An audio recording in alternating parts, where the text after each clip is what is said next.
Many people have been and gone through these lands, some to conquer, some as travelers, some came to trade. Karabakh has always been prominent in all such historical plans and accidents. Thus, time and time again, black clouds have covered the skies above this region.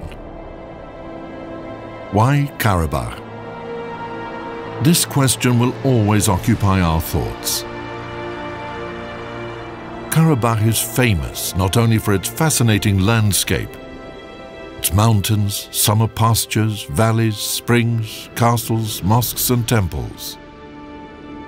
It also won hearts for the courage and justice of leaders who ruled these lands for centuries, for the art of its poets and musicians, the skill of its craftsworkers, the diligence and hospitality of its inhabitants.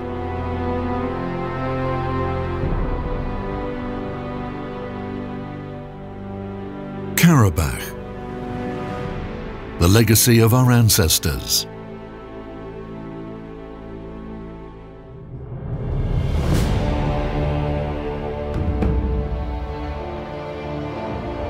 A Sufi poet of the Turkic world, Mir Hamza Said Nigari, described the beauties of Karabakh so: a land of light, glowing with splendor.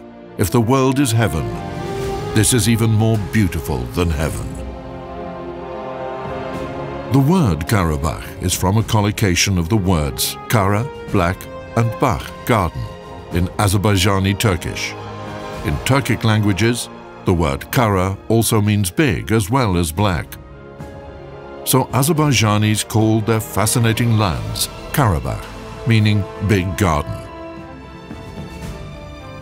In the early 14th century, the eminent historian Fazlullah Rashidaddin spoke of a territory called Karabakh in his Jamiat Tavarikh.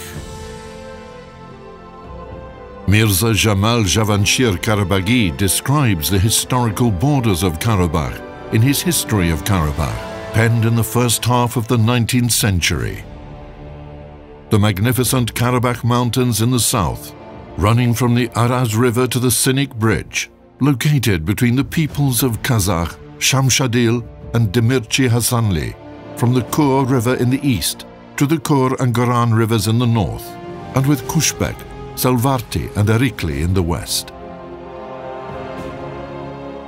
The beautiful nature of Karabakh covers the southeastern slopes of the Lesser Caucasus Mountains, with their valleys, gardens, springs such as the Isa Spring, rivers, summer pastures, alpine meadows, the Gamush, Kerkez and Boyakkars mountains. Rivers including the Teter, Hachinchai, Kondelenshai and Karkar. The thousands of species among its healing flora, such as the unique Hari Bulbul and a diverse fauna.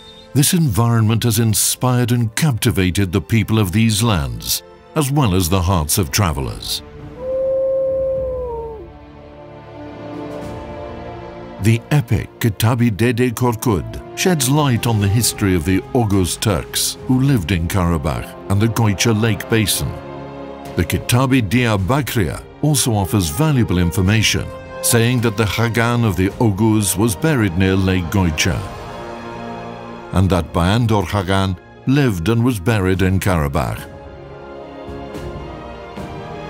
In his History of the country of Albania, Moise Kalenkutuklu also wrote about the Turkic and Albanian tribes, the Saks, Utis, Karkars, Sovdes, Huns, Khazars, Sabirs, Kardimans, Chilbs, Chuls and Lipins, who were the ancient tribes of Karabakh. The stone monuments, balbals, in Karabakh prove that the land belonged historically to Turkic tribes of Karabakh.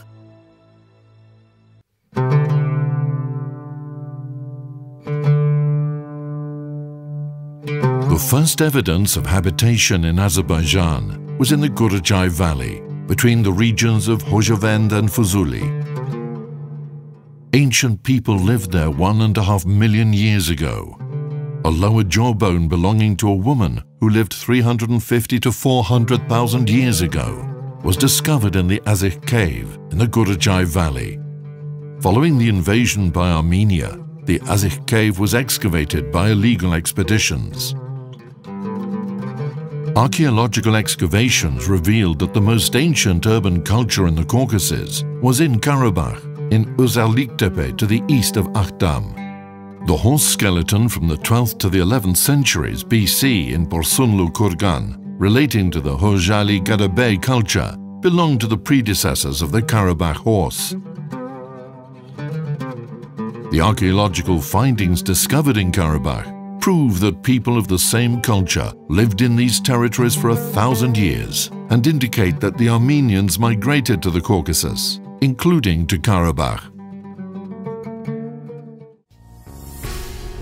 Most ancient researchers, as well as Ma, Acharyan, Adonis and Abegian, well-known academics in Armenian studies, confirmed that the Armenians moved to Asia Minor from the Balkans. Urartu inscriptions from the 8th century BC mention the names of the Karkar, Uti and Albanian tribes, who were the ancient inhabitants of Karabakh. Although the Urartu captured the shores of Lake Goicha, they could not conquer Karabakh. In the early 7th century BC, the lands of Azerbaijan were united for the first time under the Ich-Oghuzisket state. Ishbakai, the Khan of the Ich-Oghuzisket, had made the Karabakh territories his central province. As Alexander the Great of Macedon died in 323 BC, his empire, which ran from the Balkans to the Indus River, disintegrated and a number of new states emerged. One of these states was Albania, in the north of Azerbaijan. Karabakh was one of the central provinces of this state.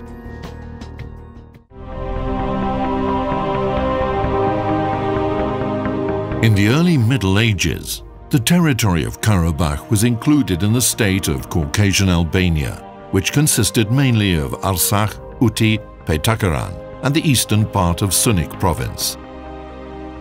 Arsakh covered the mountainous part of Karabakh. Uti was located on the Karabakh plains, and Petakaran covered large areas of Belagan and along the Araz River. The name Arsakh refers to the Sak Turks, who ruled these lands in ancient times and meant brave Sak. In the early 4th century, Christianity was declared the state religion in Albania by its ruler Urnair. In 488, Vashagan III the Pious adopted a range of laws, strengthening the position of Christianity at his ecumenical council in Aluan Church in today's Akhdam. Moise Kalankutuklu wrote that in the mid-5th century, Albania's ruler Vacha II made Partav, today's Bada in Uti province, his capital. This moved Albania's political center from Kavala to Barda. In 704, Catholicos Elias, head of the Armenian church in Dvin, by deceiving the Arab caliph, achieved the death of Nersis Bakur, the Albanian Catholicos, and even the temporary subjection of the independent Albanian church to the Armenian church.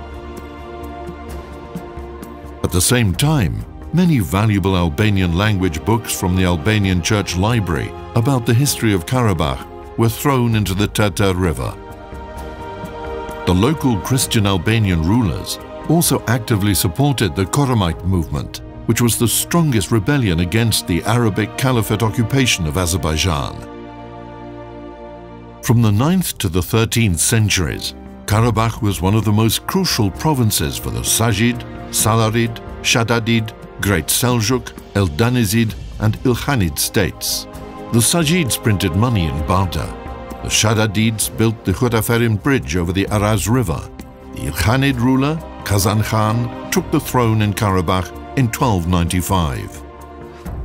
As the Arab Caliphate divided in the 9th century, the dukedoms of Sunik and Arsakh-Kachin were established on the territories of Karabakh. As the heir to the ancient Albanian state, the Arsakh-Kachin dukedom gained in strength in the mid-13th century under Hassan Jalal.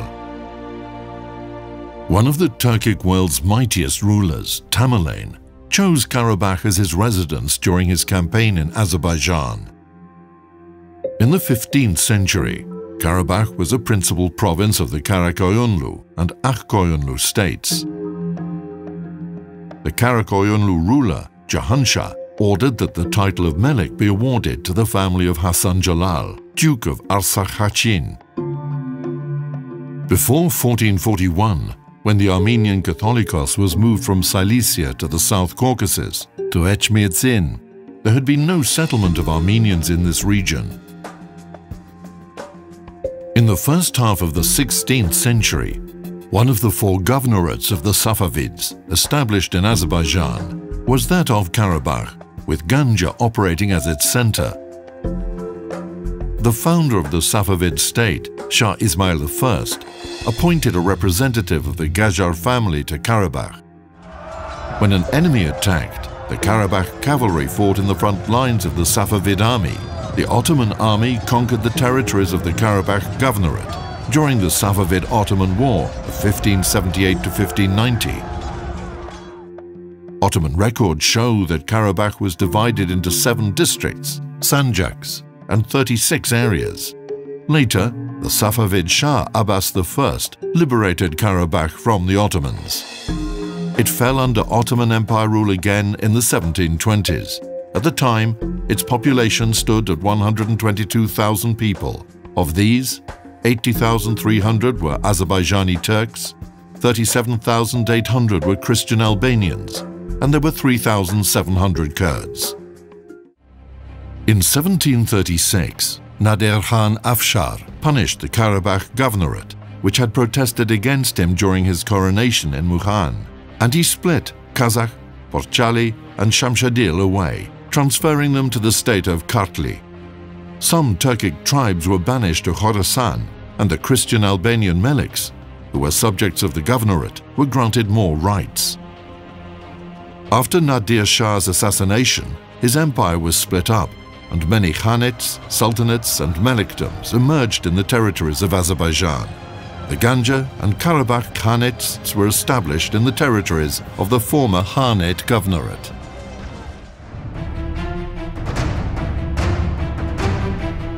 One of Azerbaijan's most eminent men of state, Panahali Bey Javanshir, was born in Sarajali village in Karabakh. Mirza Jamal Javanshir Karabakhi's History of Karabakh tells us that Panahali Bey was famed for his prowess, served under Nadir Khan, and was a high-ranking figure. He was later forced to leave his motherland when he fell out with Nadir Shah. After the latter's death, Panahali Bey returned and founded the Karabakh Khanate in 1748.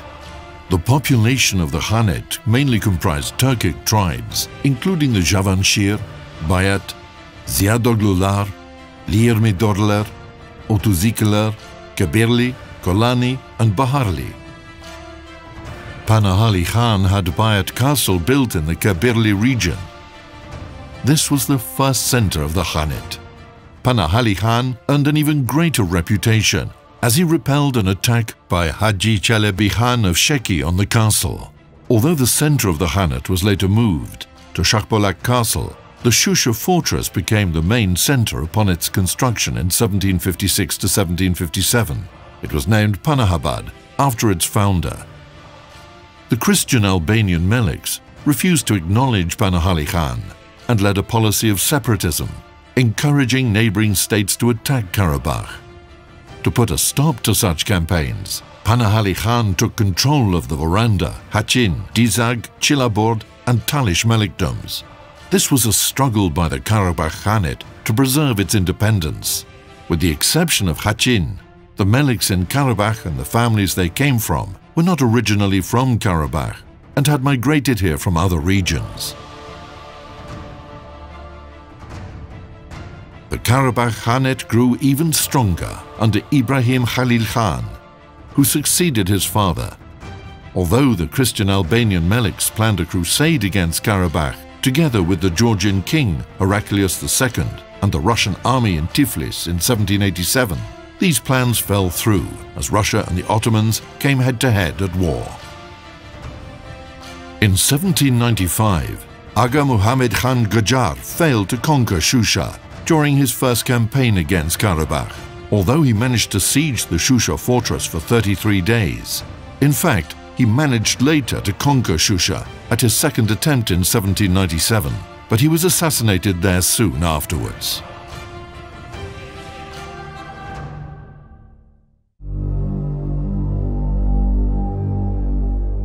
On the 14th of May 1805, Pavel Tsityanov, Russia's commander-in-chief of the Caucasus, and Ibrahim Khalil Khan, ruler of Karabakh, signed the Korekche Treaty, which placed the Khanate under Russia's patronage. The treaty thus launched the tragedies that continue today. In June 1806, Major Lisanyevich, head of the Russian garrison in Shusha, and his men killed Ibrahim Khalil Khan and members of his family in a place called the Khan Bagi. Russia thus breached the conditions of the treaty it had signed. Russia then recognized Mehdi Gulu Khan, the son of Ibrahim Khalil Khan, as Khan of Karabakh. By the Gulistan Peace Treaty between the Russian Empire and the Qajar state signed on the 12th of October 1813, the inclusion of the Karabakh Khanate, along with other northern Khanates of Azerbaijan, into Russia was legally confirmed. The Karabakh Khanate was abolished in 1822, and rule by commandant was established. General Valerian Madatov of Armenian descent was commissioned to rule the province. This established the policy of moving Armenians to Karabakh. In fact, the idea of resettling Armenians in Karabakh was initiated by the Russian Tsar Peter I by a decree dated the 10th of November 1724, but the idea had lapsed with his death. Based on the result of the population registration in 1823, conducted by order of Yermolov, Commander-in-Chief of Russian troops in the Caucasus, of the 20,095 families living in Karabakh, 15,729 were Azerbaijani and 4,336 were registered as Armenian. Most of the families recorded as Armenian were in fact Albanians who had been Gregorianized and Armenianized. The Turkmenchai Treaty, signed between Russia and the Qajar state on the 10th of February 1828, granted Armenians living in Iran the right to move freely to Russian patronage. Gazaros Lazarians, a colonel of Armenian descent who headed the resettlement of Armenians into southern Azerbaijan, said in his appeal to Armenians, "You will gain a new native land inhabited by Christians. Hurry, time is precious. Although you will lose a little, you will gain everything very shortly and forever." In 1978, the Armenians celebrated the 150th anniversary of their resettlement to Karabakh and built a monument with the words Maraha 150 on it in Marahashan village of the former Mardakert region. The monument was destroyed on purpose before the Karabakh conflict began. From 1828 to 1830, approximately 40,000 Armenians were moved from Iran to Yerevan, Nakhchivan and Karabakh provinces. After the Treaty of Edirne, signed in 1829, following the Russian-Turkish War, around 90,000 Armenians were resettled to the Yerevan, Ganja, Karabakh, Tiflis and Borchali territories from the Ottoman Empire. Shavrov wrote in 1911 in his New Threat to the Russian Cause in Transcaucasia that more than 1 million of the 1,300,000 Armenians living in the South Caucasus had been moved there in different periods by the Russian Empire. By decree of the Russian Tsar dated the 11th of March 1836, the Albanian Apostolic Church was made part of the newly established Armenian Gregorian Karabakh Episcopate and was also subjected to the Echmiadzin Catholicos. While in the not-so-distant past, in the early 18th century, the Christian people of Karabakh referred to themselves as Albanians and did not consider themselves Armenians in a letter to the Russian Tsar Peter I. As the Albanian Apostolic Church was made subject to the Echmiadzin Catholicos, the Armenianization of the Albanian population of Karabakh entered its final phase.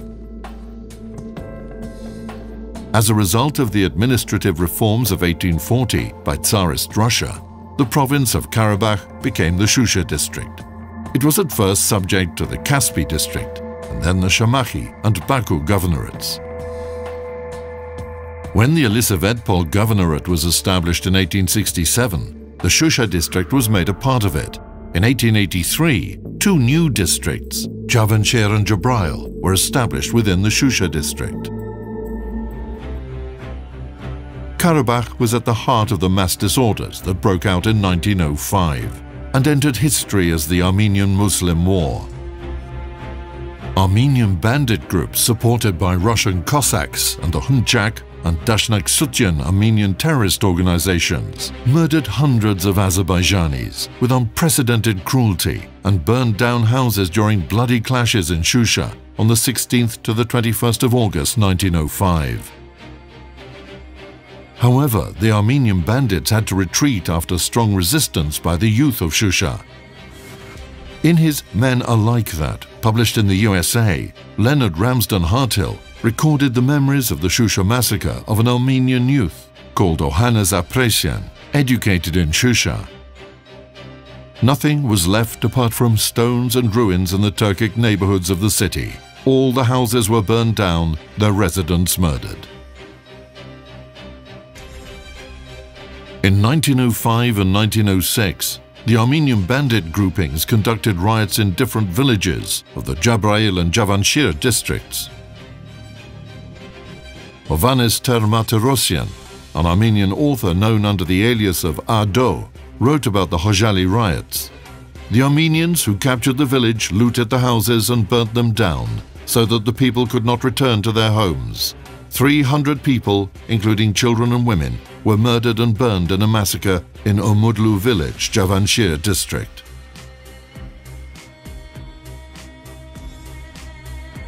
Resolute resistance by the Difai party put an end to these massacres and riots, albeit temporarily.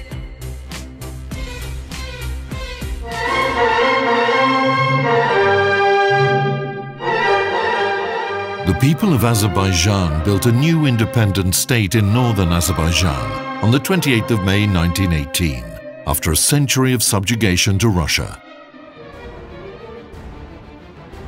This was also a time when armed groups of Armenians carried out massacres against the Turkic Muslim population in Karabakh under the command of Andranik, Dron and Nujde. The Emergency Investigation Commission, established under the Azerbaijani government, reported on massacres in 157 villages of the Shusha, Javanshir and Jabrail districts. In these circumstances, the Azerbaijani government established the Karabakh Governorate in January 1919, which comprised the Shusha, Javanshir, Jabrail and Zengezur districts. Khosrow Bey Sultanov, who was noted for his resolution in fighting Armenian armed groups, was appointed the Governor-General of Karabakh. The establishment of the General Governorate drew protests from the Republic of Armenia Ararat, and the Armenian Parliament issued a resolution on a united Armenia, which included Zengezur, Karabakh and Nakhchivan. The Armenian Bolshevik, Anastas Mikoyan, wrote to Lenin, leader of the Soviet state, "The Dashnaks are longing to annex Karabakh to Armenia, but this would mean that the people of Karabakh would be deprived of their source of life, Baku." The Armenian villagers have also decided to recognize the future Soviet Azerbaijan and join it. In 1920, during the Novruz holiday, the Azerbaijani army led by General Major Habib Bey Salimov suppressed an Armenian revolt in Shusha that was instigated by Armenia. The Armenian terrorists were then destroyed completely at a battle near the Asgaran fortress. The Armenian revolts in Karabakh diverted resources from the protection of the northern borders, weakened the Azerbaijan Democratic Republic, and accelerated its downfall.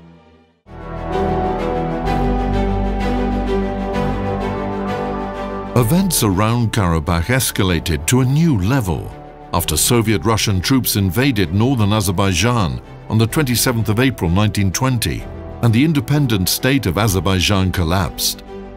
Armenia made claims on the mountainous part of Karabakh from the very first days of the establishment of Soviet rule. However, rebellions against Soviet aggression rose in Terter, Akhdam and Shusha in early June 1920.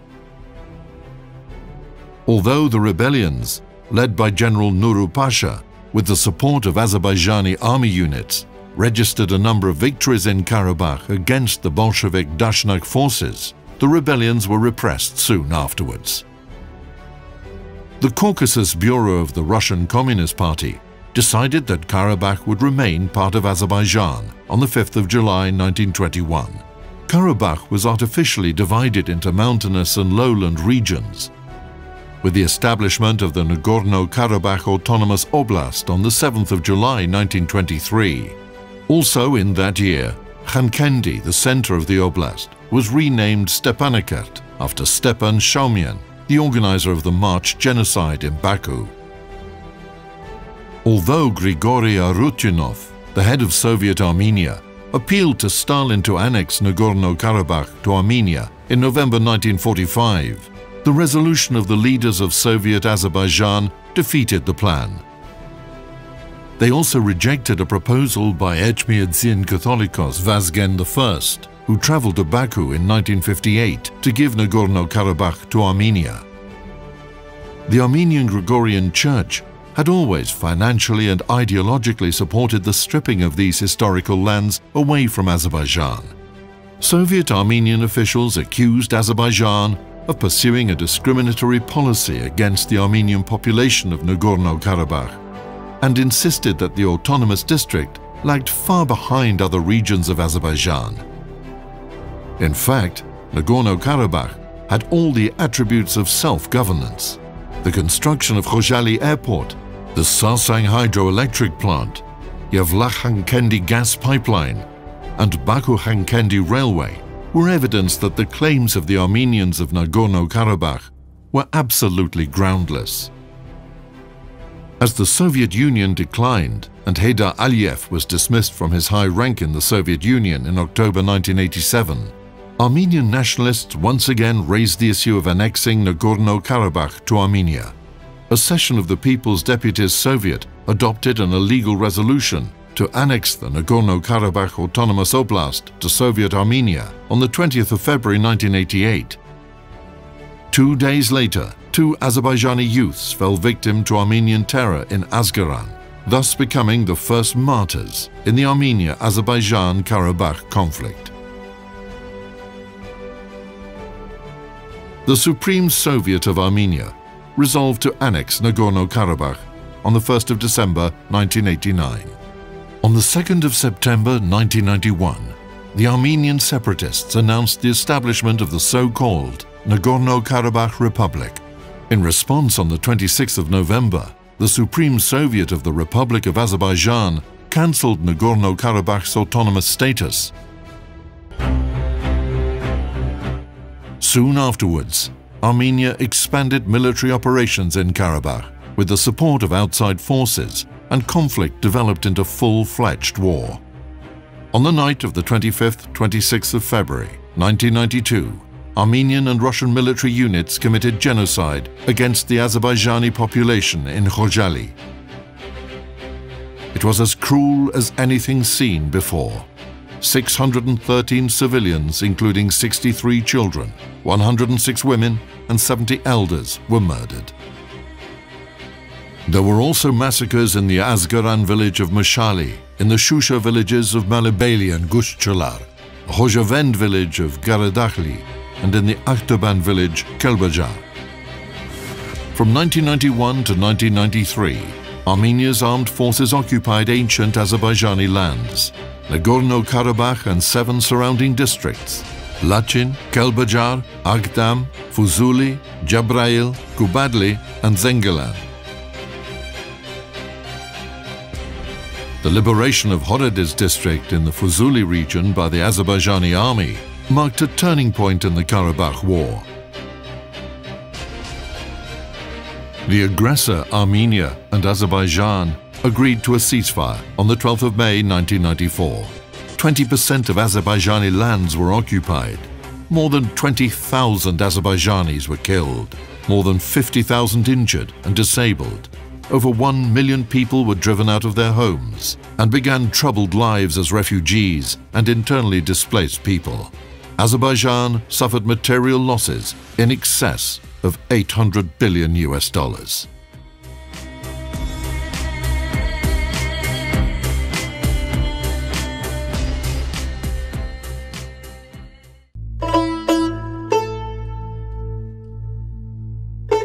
The Karabakh region has always been known for its uniquely rich material and cultural heritage.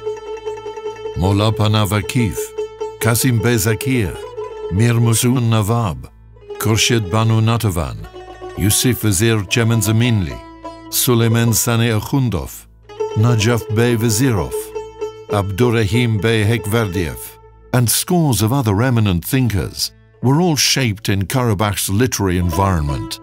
The valuable works of the patroness of art and poetess, Khurshid Banu Natavan, and the eminent calligrapher and musicologist, Mir Musun Nawab, praise loyalty and fidelity to their lands. The magical fascination of Karabakh's magnificent mugams owes much to Shusha's Sadik-Jan, who developed the 11-string Azerbaijani tar, giving it a wider range than existing tars. As for the singers, Jabar Karyagdioglu, Mohammad Kuchekchi Oglu, Said Shushinsky, Zulfu Adigozolov, Sara Kadimova, Sakovat Mamadov, Arif Babayev, and Mansum Ibrahimov, all reminders of Karabakh. As you will hear at the end of this film, the revered Isfendiyar Aslan Oglu Javanshir, honored with the name Khan Shushinsky, is remembered every time Karabakh Shikestasi is sung. The world-famous Uzeyir Hajibeyov, composer of Layli and Majnun, the first opera in the Muslim East.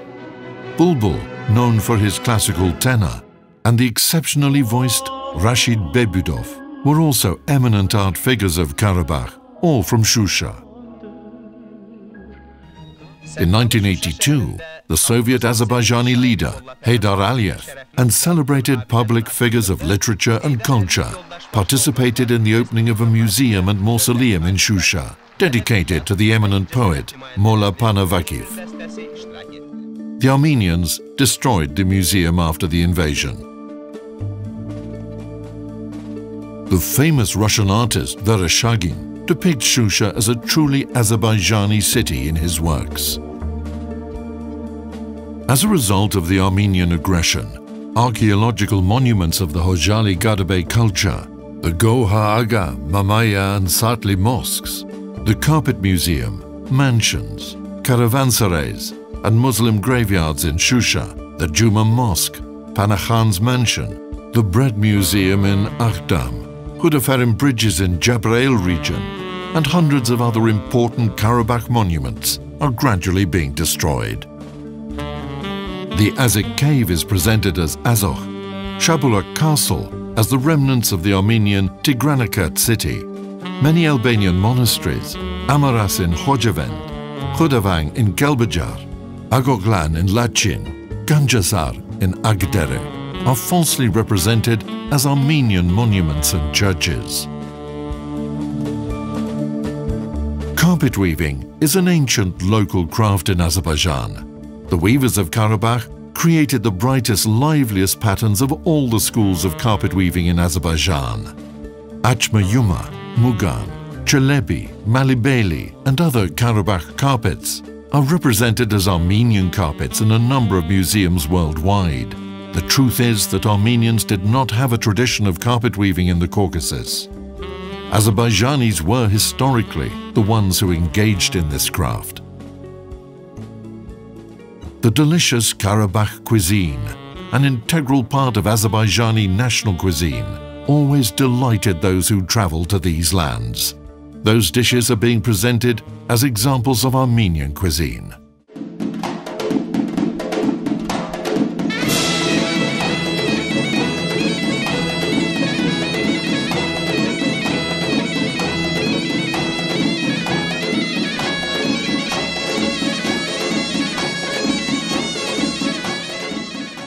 The Jidir Dzu, a natural hippodrome in Shusha, used to host horse racing competitions with the finest golden Karabakh horses. Speaking of the Karabakh horse, that is a different story altogether, and an inspiring one. They are exceptionally valued both for their beauty and endurance. Kurban Said praised the Karabakh horse in his novel Ali and Nino. I looked at the horse and was struck numb. There stood the red golden miracle of Karabakh, one of the 12 golden horses in the whole world. No less inspiring was the determination of the Agdam stud workers to save the Karabakh breed when it came under Armenian fire in 1993. 6 men rode 160 horses cross-country overnight to safety. Their heroism was the reason Karabakh horses have been able to show off their beauty, daring and skills at the UK's Royal Windsor Horse Show.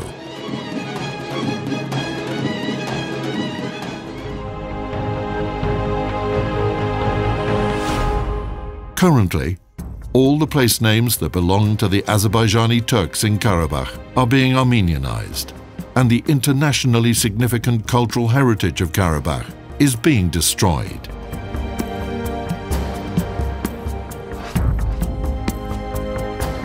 Armenia ignores the demands of the UN to end the occupation.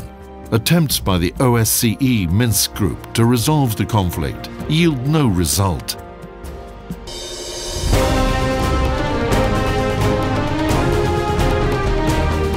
But our hopes do not die.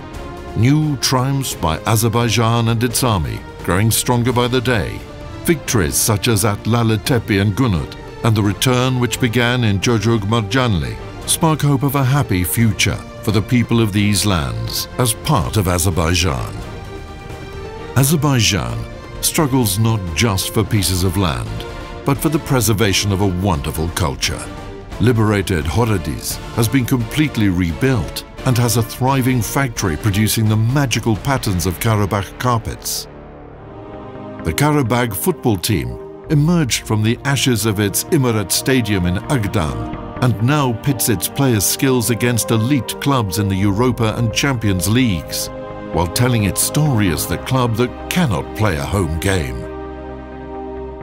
Jojog Marjanli was taken out of the Armenian firing range in 2016 and is already a newly rebuilt town with a growing community. Development rather than devastation, returning life to this land is Azerbaijan's positive message to the world.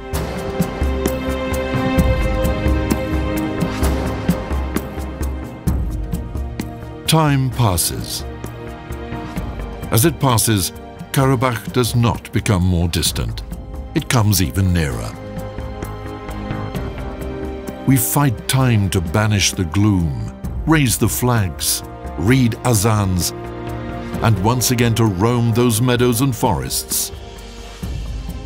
We are not resigned to losing Karabakh, once more to hear mothers sing lullabies in their homeland. Once more light the family hearths, and once more to hear Mugam sound in Karabakh. We neither forget nor forgive. For Karabakh is the last stronghold. For Karabakh is the legacy of our ancestors. My heart roams in Karabakh, from one mount to the next, one evening from afar, in the air the Khan's voice, Karabakh Shikestasi.